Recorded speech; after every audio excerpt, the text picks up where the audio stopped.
कमन फुलवा फुलेला दुआरवा त कमन फुलवा पिछुआरवा फूले हो। ए मैया हो कवन फुलवा फूले मैया के दुआरिया नगरिया सगरो जाए जाए भोले हो।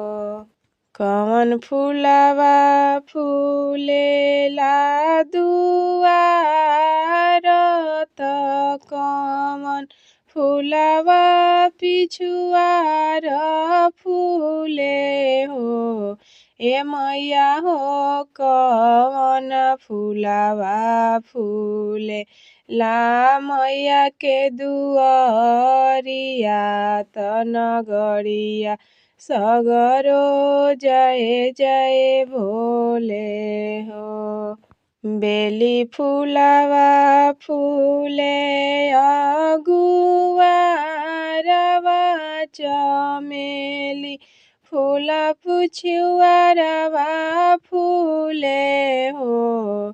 बेली फुलवा फूले लाय गुआरवा चमेली पिछुआरवा फूले हो।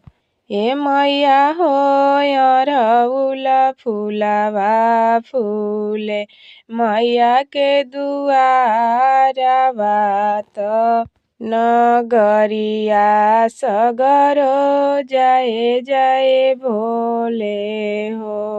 ए मैया हो अरहुल फुलवा फूले मैया के दुआरिया नगरिया सगरो जय जय भोले हो।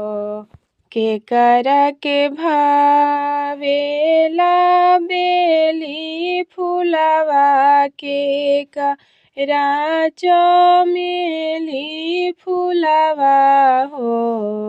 केकरा के भावे ला बेली फुलवा केकरा चमेली फुलवा हो। ए मैया हो केकरा के भावे ला अरहुलवा नगरिया सगरो जय जय भोले हो। ए मैया हो केकरा के भावे ला अरहुलवा नगरिया सगरो जय जय भोले हो। काली जी के भावेला बेली फुलवा भवानी जी के चमेली फुलवा हो। ए मैया हो दुर्गा मैया के भावे ला अरहुलवा नगरिया सगरो जय जय भोले हो। ए मैया हो दुर्गा मैया के भावे ला अरहुलवा नगरिया सगरो जय जय भोले हो।